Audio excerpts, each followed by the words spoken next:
Eternally knowledgeable होने के लिए सब्सक्राइब करना और बेल आइकन को प्रेस करना is a needful thing. Please do it.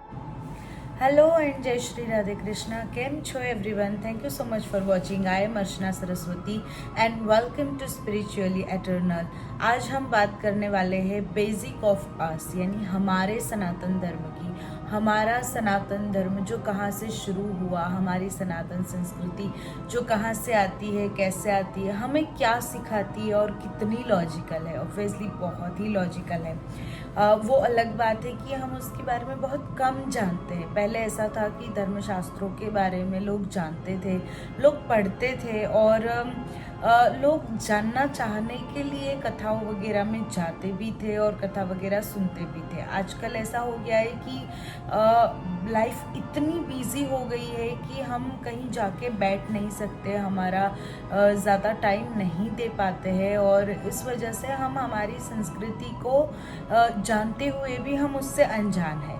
हमारा सनातन धर्म और हमारी सनातन संस्कृति कोई इतना हार्ड नहीं है कि हम उसे फॉलो नहीं कर सकते या फिर हम उसे जान नहीं सकते या फिर हमारे लिए काफ़ी टफ है. ऐसा हो जाता है ना कि नहीं जान पाएंगे, बस हमारे लिए ये टफ है, पर ऐसा नहीं है. काफ़ी आसान है. तो आइए हम आज उसी सनातन संस्कृति के बेसिक की बात करते हैं. कहाँ से ये शुरू होती है, कहाँ से आती है, कैसे ये परंपरागत हमें मिली है और वो क्या हमें सिखाती है. तो without any other discussion let's get started. नारायणं पद्मभवं वसिष्ठ शक्तिश्च तत्पुत्र पराशरं च व्यासं शुकं गौडपदं महान्तं गोविन्दयोगीन्द्रमथास्य शिष्यम् श्रीशङ्कराचार्यमथास्य पद्म पादं च हस्तामलकं च शिष्यम् तं तोटकं वार्तिककारमन्या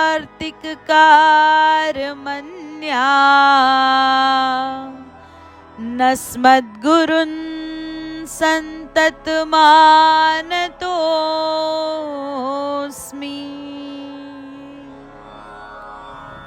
तो यहाँ बात करिए श्लोक में कि नारायणम पद्मभवम, भगवान श्री हरि नारायण परम पुरुष नारायण थे जो कि सबसे पहले क्षीर सागर में शयन कर रहे थे. और जिस प्रकार अनेक शास्त्रों में बताया गया है उसी प्रकार भगवान ने इच्छाओं से अपनी इंद्रियों को प्रकट किया कि उन्हें छूने की इच्छा हुई तो त्वचा इंद्रिय आ गई, उनको सुनने की इच्छा हुई तो कर्ण इंद्रिय आ गई.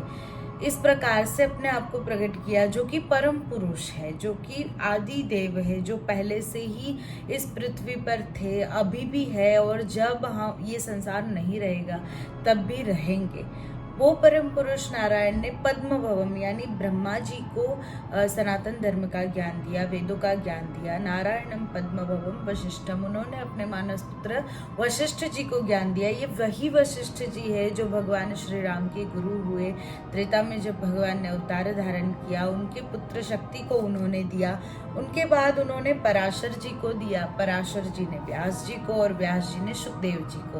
वही सुखदेव जी जिन्होंने परीक्षित जी को श्रीमद् भागवत का श्रवण करवाया था. उसके बाद यहाँ तक सुखदेव जी तक सभी ने अपने पुत्रों को दिया, सबने विवाह किया था. पहले के हमारे ऋषि मुनि सब विवाह करते थे, चारों आश्रम का पालन करते थे, ब्रह्मचर्य आश्रम, गृहस्थाश्रम, वानप्रस्थाश्रम और संन्यासाश्रम. तो इस प्रकार से वो सभी आश्रमों का पालन करते थे, इसलिए उन्होंने अपने पुत्रों को दिया. यहाँ से सुखदेव जी ने विवाह नहीं किया, इसलिए यहाँ से नाद वंश की शुरुआत हो गई, बिंदु वंश पूरा हो गया. नाद वंश यानी कर्ण में मंत्र दे करके, कर्ण में ज्ञान दे करके उन्होंने इस सनातन धर्म का प्रचार प्रसार चालू रखा। उसके बाद सुखदेव जी महाराज ने अपने शिष्य को गौड़पादाचार्य जी को दिया। गौड़पादाचार्य जी ने गोविंद पादाचार्य जी को, उन्होंने भगवत पादाचार्य जी को, और भगवत पादाचार्य जी ने वही भगवान शंकर के जो अवतार कहे जाते हैं, शंकरम शंकराचार्यम केशवम बादरायणम सूत्र भाष्य कृतो वंदे भगवंतो पुनः पुनः, उस भगवान शंकराचार्य जिनका अवतार केरल में हुआ, परंतु वो अपने गुरु की शोध करते हुए यहाँ भगवती माँ नर्मदा के किनारे पर ओमकारेश्वर तीर्थ में आए और वहां पर उन्होंने अपने गुरुदेव का दर्शन किया। गुरुदेव ने उन्हें ये सारी जिम्मेदारी उनको सौंप करके गुरुदेव ने अपने देह का त्याग किया। उसके बाद शंकराचार्य जी ने मात्र, हम सब जानते हैं कि 32 वर्ष की आयु में शास्त्रार्थ करके, किसी से युद्ध करके नहीं परंतु शास्त्रार्थ करके संपूर्ण पृथ्वी पर विजय प्राप्त करी और सनातन धर्म की पुनः स्थापना करी। चारों दिशाओं में उन्होंने 4 मठ की स्थापना करी। अपने 4 शिष्य सुरेश्वराचार्य, हस्तामलाकाचार्य, तोटकाचार्य और पद्मपादाचार्य जी को चारों दिशाओं के 4 मठों में उन्होंने बिठाया और उसके बाद ये परंपरा आज हम तक हमारे गुरुजन पहुंचाते हैं। ये परंपरा चलती रही और उन्होंने हम तक ये ज्ञान पहुंचाया, हमारे सनातन धर्म का ज्ञान पहुंचाया। आजकल जो भी सन्यासी होते हैं, संत होते हैं, वो भी और जितने भी लोग हैं जो इस मार्ग से जुड़े हुए हैं, वो सभी हमें इसके बारे में बताते हैं, सनातन धर्म के बारे में बताते हैं। हमें सनातन धर्म का पालन भी करना चाहिए। अब सनातन धर्म क्या है? तो ये कोई पंथ नहीं है, ये कोई किसी ने बनाया हुआ धर्म नहीं है, ये स्वयं भगवान से चला आता हुआ है, जो कि हम कह सकते हैं कि मूल है, बेसिक है, बिगिनिंग है। इस सृष्टि से पहले भी सनातन था और इस सृष्टि के बाद में भी सनातन रहेगा और अभी भी सनातन है। ये कोई पंथ नहीं है। तो सनातन धर्म, क्योंकि स्वयं भगवान जिस धर्म की रक्षा करने के लिए, जिस धर्म की पुनर्स्थापना करने के लिए अवतार लेते हैं, अलग अलग अवतार लेते हैं, हमने कभी सोचा कि भगवान ने वराह अवतार लिया, नरसिंह अवतार लिया, भगवान ने राम अवतार लिया, मत्स्य अवतार लिया, कृष्ण अवतार लिया। हर एक अवतार भगवान की यूनिक थे, हर एक अवतार भगवान के अलग थे। वराह यानी कि सुअर, हम उसे देखना तक नहीं चाहते, पर भगवान ने वो अवतार लिया। भगवान कहते हैं कि जो मैं कहता हूँ कि मेरी बनाई हुई सृष्टि में जितने भी जीव हैं, उन जीवों में मुझे कोई भेद नहीं है। इस बात को भगवान साबित भी करते हैं कि उनको किसी भी जीव में कोई भेद नहीं है, चाहे वो वराह हो, चाहे वो नरसिंह हो, चाहे वो मत्स्य हो, किसी भी में उन्हें भेद नहीं है। इसलिए भगवान ने हर एक योनि में अवतार धारण किया है। समय समय पर हमारी धर्म की रक्षा के लिए भगवान ने अवतार धारण किया। हमारा सनातन धर्म जो कि तब से चला आता है, और अब बात आती है हमें क्या सिखाता है, क्यों ये सनातन धर्म ऐसा है कि उसे हमें फॉलो करना चाहिए। उसके बेस पर ही पूरी दुनिया है, कोई माने या ना माने पर पूरी दुनिया सनातनी है, पूरी दुनिया इस सनातन धर्म को फॉलो करती है। ये बात अलग है कि हम जानते नहीं है कि हम इसे फॉलो करते हैं, पर फॉलो तो हम इसे करते हैं। कैसे? तो सनातन धर्म के बारे में जानते हुए सबसे पहले हम उसके सूत्र के बारे में जानते हैं। सनातन धर्म का सूत्र है कर्तव्य प्रतिकर्तव्यम एषु धर्म सनातन, यानी किसी ने हमारे लिए कुछ किया है तो हमें उसके लिए कुछ करना चाहिए। उसको अगर किसी ने हमें पानी पिलाया है तो हमें उसे चाय पिलाने की भावना तक भी रखनी चाहिए। अगर हम सभी जानते हैं कि बचपन से हमें सिखाया जाता है कि हमें दूसरों की मदद करनी चाहिए, दूसरों का सम्मान करना चाहिए, और खास करके जिन्होंने हमारे लिए अगर कुछ किया है तो हमें भी उसके लिए कुछ करना चाहिए। कम से कम हम कुछ ना करें तो हमें उसके लिए प्रार्थना करनी चाहिए कि वो अपना जो गोल है उसे अचीव करे, जो भी वो अपने जीवन में प्राप्त करना चाहता है वो प्राप्त करे। तो वैसे तो हम सनातन धर्म का पालन करते ही है, पर वो बात अलग है कि हम ये जानते नहीं कि ये सनातन धर्म है। और साथ में काफ़ी प्रैक्टिकल भी है। हमने कभी सोचा कि हम तो ऐसे लोग हैं, हम भारतीय तो ऐसे हैं कि अगर किसी ने हमारे लिए कुछ नहीं भी किया ना, तब भी हम उसका अच्छा ही सोचेंगे। हम क्या कहते हैं, सर्वे भवन्तु सुखिनः, सर्वे सन्तु निरामया, सर्वे भद्राणि पश्यन्तु मा कश्चित् दुःखभाग् भवेत्, कि सभी का कल्याण हो, सर्वे भवन्तु सुखिनः, सभी की मनोकामना पूरी हो, समस्त संसार में सुख की वर्षा हो। ये हमारी संस्कृति है, ये हम है। और हम तो फिर हम कैसे स्पिरिचुअल नहीं हुए, हम कैसे आध्यात्मिक आध्यात्मिक नहीं हुए।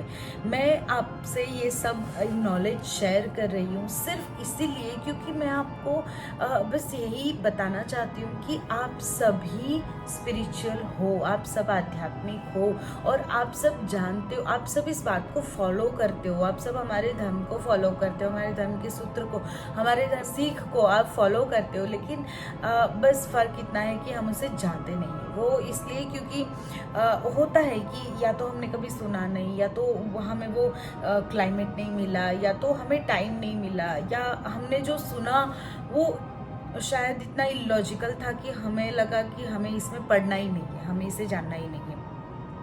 तो उस हिसाब से मैं आपको ये आपके साथ ये सारा नॉलेज शेयर कर रही हूँ जो कि मुझे पर्सनली लगता है कि हम बहुत ही प्रैक्टिकल है। हमारा धर्म जैसे ये सूत्र कितना प्रैक्टिकल है, कर्तव्य प्रति कर्तव्यम एषो धर्म सनातन है। मतलब ये बिल्कुल प्रैक्टिकल बात है कि अगर किसी ने हमारे लिए कुछ किया है तो हमें उसके लिए कुछ करना चाहिए।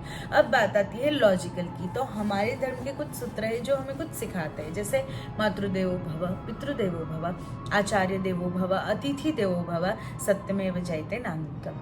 कि अब देखिए कि पहले आता है मातृदेवो भव, पितृदेवो भव। तो माता पिता की सेवा करनी चाहिए। मातृदेवो भव, माता देव है, पिता देव है। और इसमें यहाँ पे कहीं पर भी ऐसा नहीं बताया कि माता की सेवा करने से ये मिलेगा या पिता की सेवा करने से मिलेगा, नहीं। भगवान तो इस सृष्टि के सृष्टिकर्ता है ही, वो तो रचयिता है, पालन करता है। भगवान ने हमारे लिए सारी व्यवस्था की है। सोचे भगवान कितने क्रिएटिव हो गए, उन्होंने हर चेहरे को अलग बनाया है। भगवान कितने वो साइंटिफिक हो गए कि कितने वो आगे की सोच रखने वाले होंगे कि उनको पता था कि बच्चा जन्म लेगा और जन्म के साथ वो अनाज नहीं खा सकता, तो उसके लिए माता के स्तन में उन्होंने दूध की व्यवस्था की है। वो भगवान जानते थे कि माता के अंदर, पिता के अंदर जब तक अपने बालक के प्रति वो भाव नहीं आएगा, प्रेम नहीं आएगा, तब तक वो बालक को उस प्रेम से, उस संस्कार से, उस भाव से बड़ा कैसे करेंगे।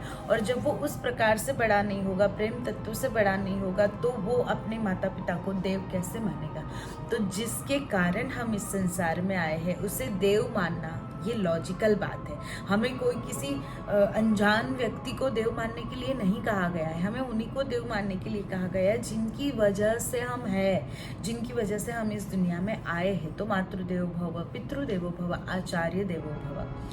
हमारे गुरु जो हमें शिक्षा देते हैं, चाहे वो आध्यात्मिक गुरु हो, चाहे वो स्कूल के गुरु हो, गुरु ही होते हैं। आचार्य देवो भव की जो हमें परमात्मा तक पहुंचने का मार्ग दिखाते हैं, या हम कहते हैं कि जो हमें बताते हैं कि हम इस दुनिया में क्यों आए हैं, या फिर जो हमें बताते हैं कि हम कौन हैं। उस रास्ते पे हमें खुद से परिचित करवाते हैं, जो हमें खुद को जानने के लिए अलग अलग रास्ते दिखाते हैं कि इस प्रकार से आप खुद को जान सकते हैं। तो आचार्य देवो भव वो देव है, वो गुरु जो हमें शिक्षा देते हैं, वो गुरु जो हमें सिखाते हैं जीवन कैसे जीना चाहिए। तो आचार्य देवो भव, अतिथि देवो भव। घर आए मेहमान को हम कितना प्रेम से उनका स्वागत करते हैं, कितने प्रेम से उन्हें बुलाते हैं। हम जब अतिथि आते हैं तो हमारी ये संस्कृति है कि हम सब कितने आनंदित होते हैं कि हमारे घर अतिथि आए हैं। तो अतिथि देवो भव और सत्यमेव जयते नान्यतम। अब पहले तो मुझे ये 4 चीज़ के बारे में बताइए कि इसमें क्या इलॉजिकल है। There is everything is logical in this all sutras, क्योंकि उन्होंने हमें सिखाया है कि अगर हमें समाज में रहना है, दुनिया में रहना है, तो इसी प्रकार से रहना होगा। भगवान स्वयं कहते हैं कि मुझे पता था कि मैं पूरी दुनिया में नहीं पहुंच सकता, तभी मैंने माँ की रचना की है। तो उन्होंने जब खुद कहा है, वो जब कृष्ण बन के आते हैं, जब राम बन के आते हैं, तो अपने माता पिता की इस प्रकार सेवा करते हैं। जब प्रभु राम बन के आए, प्रातःकाल उठकर रघुनाथा, मातु पिता गुरु ना वही माता। बाकी वो स्वयं राम थे, स्वयं भगवान थे, उन्हें माता पिता और गुरु को प्रणाम करने की क्या जरूरत थी। पर फिर भी वो हमें बताते थे कि जो सूत्र मैंने बनाए हैं या जो नियम मैंने बनाए हैं, जो मैंने आपको सिखाया है कि मातृदेवो भव, पितृदेवो भव, आचार्य देवो भव, मैं उसका पालन भी करता हूँ। अतिथि देवो भव, अरे जब वो अयोध्या के राजा थे, वो स्वयं परमात्मा थे, फिर भी जब कोई ऋषि मुनि, जब कोई अतिथि आते थे तो वो स्वयं उनका स्वागत करने जाते थे। तो भगवान खुद हमारे भी चाहते हैं और हमें कहते हैं कि मैं भी इन नियमों का पालन करता हूँ और आपको भी करना चाहिए। अब जो आखिरी आता है वो है सत्यमेव जयते नानृतम। हम सबको बचपन से सिखाया जाता है कि सच बोलना चाहिए, गलत नहीं करना चाहिए, गलत काम भी नहीं करना चाहिए और हमेशा सच का साथ देना चाहिए, सच बोलना चाहिए, सत्य की राह पे चलना चाहिए। इसमें क्या गलत है? अरे हमारी तो कोर्ट में भी इस बात के लिए कसम दिलाई जाती है गीता जी पर हाथ रख के कि मैं जो कहूँगा वो सच कहूँगा, मैं जो कहूँगी वो सच कहूँगी। तो कितना हम सत्य के ऊपर भरोसा रखते हैं और कितना हमें भरोसा होगा कि हम जिस व्यक्ति को जानते नहीं है, हमें नहीं पता कि ये जज कौन है, ये एडवोकेट कौन है, हम उनको पर्सनली नहीं जानते, पर हमें अपने सच पे इतना भरोसा होता है कि हम सच्चे हैं इसलिए हम जीतेंगे और हम उनके पास जाते हैं। और बाकी भी अगर वैसे भी देखा जाए तो इस दुनिया में जो कुछ भी होता है, आप झगड़े बोल लो या आर्ग्यूमेंट बोल लो, किस लिए होती है? हम अगर सच्चे हैं तो अपने आप को सही साबित करने के लिए ही ये सब होता है। तो फिर सत्यमेव जयते नानृतम, आज नहीं तो कल सत्य की ही विजय होनी है और ये यथार्थ सत्य है। तो इस प्रकार से हमारे धर्म के कुछ सूत्र है, साथ में कहा है वसुधैव कुटुंबकम। कितना सुंदर सूत्र है कि हम समस्त संसार को अपना परिवार समझ के, समस्त देश को हमारा परिवार समझ के चलते हैं। तो यहाँ पे मुझे तो पर्सनली कुछ भी इलॉजिकल नहीं लगता, मुझे तो लगता है कि everything is logical over here. उतना ही हमारा धर्म साइंटिफिक भी है, क्योंकि वही बातें देखिए, साइंस गलत नहीं है, या मैं ये नहीं कहती कि साइंस नहीं होना चाहिए, साइंस तो होना ही चाहिए, साइंस तो पहले से था। तभी तो गीता जी में भी कहा है ना, ज्ञान विज्ञान योग। गीता जी का 7th चैप्टर है, आप चेक कर सकते हैं, जिसका नाम है ज्ञान विज्ञान योग। उसमें ज्ञान की भी बात है, विज्ञान की भी बात है, जहाँ पर भगवान ने पूरा साइंटिफिकली लॉजिकली बताया है कि किस प्रकार से वो, जैसे हम कहते हैं ना कि आत्मा सो परमात्मा, तो परमात्मा तो एक है, तो आत्मा तो इतनी सारी है। तो भगवान ने वहां भी बताया है कि किस प्रकार से परमात्मा तत्व हम सब में, इस संसार में काम करता है, किस प्रकार से हम सब में व्याप्त है, पूरा साइंटिफिकली बताया है। तो ज्ञान और विज्ञान हम उससे अलग नहीं कर सकते, वो एक दूसरे के पूरक है। पर अगर कोई ये कहे कि सिर्फ विज्ञान है और ज्ञान नहीं है, तो नहीं, ये नहीं है। और कोई कहे कि सिर्फ ज्ञान है विज्ञान नहीं है, तो ये भी गलत है। दोनों एक दूसरे के पूरक ही जरूरी है। जैसे बहुत पहले से बता दिया गया है कि नवग्रह है, विज्ञान ने उसे साबित किया। जुग सहस्त्र योजन पर भानु, विज्ञान ने उसे साबित किया। मतलब हमारे वेदों ने साइंटिफिकली बहुत सारी बातें हमारे धर्म ने बता दी है, और उसे बस साबित, अभी मॉडर्निटी से साबित करने का काम विज्ञान करता है। विज्ञान भी परमात्मा की सत्ता को स्वीकारता है, वो भी मानता है कि कोई है जो इस संसार को चला रहा है। विज्ञान भी अभी भी आत्मा की खोज कर रहा है, हम सभी जानते हैं। तो मैं बस आपके साथ ये सारा नॉलेज सिर्फ इसलिए शेयर कर रही हूँ क्योंकि हमें अध्यात्म से दूर नहीं जाना चाहिए। हम अध्यात्म से दूर है ही नहीं, और मुझे पता है कि हम सब इन सारी बातों को फॉलो करते हैं। हम सब जानते हैं कि परमात्मा है, हम सब भगवान को मानते भी है, पर अगर हम जान के मानेंगे तो उसमें हमारी श्रद्धा होगी। और हम सिर्फ ऐसे मानने के लिए क्योंकि हमारे माता पिता ने कहा है, नाना नानी ने, गुरुदेव ने, दादा दादी ने कहा है, इसलिए हम प्रणाम करते हैं। तो ये थोड़ा सा ऐसा कह सकते हैं कि श्रद्धा बिना का काम है। तो अगर हम जान लेंगे तो उनमें प्रेम होगा, श्रद्धा होगी। इसीलिए मैं आपके साथ ये सारा नॉलेज शेयर कर रही हूँ। तो आई होप कि आपको ये वीडियो पसंद आया होगा। If you do then please like, comment below कि आपको इसमें से क्या अच्छा लगा, क्या पसंद आया, कितना आप जानते थे और आगे आप क्या जानना चाहते हैं, आप मुझे कमेंट करके बता सकते हैं। Share with your friends and family, और उन्हें भी एटर्नली नॉलेजेबल बनाइए, उन्हें भी स्पिरिचुअली एटर्नल बनाइए। और साथ में आप मुझे फॉलो कर सकते हैं ऑन इंस्टा, और आप मेरा फेसबुक पेज लाइक कर सकते हैं। Link is in description box. I'll see you on Saturday with amazing bhajan mashup, क्योंकि गुरु पूर्णिमा भी आ रही है, तो उस हिसाब से गुरु जी के बारे में कुछ हम गुरुदेव की आराधना करेंगे. Till enjoy every moment of your beautiful life. Take care. Bye bye.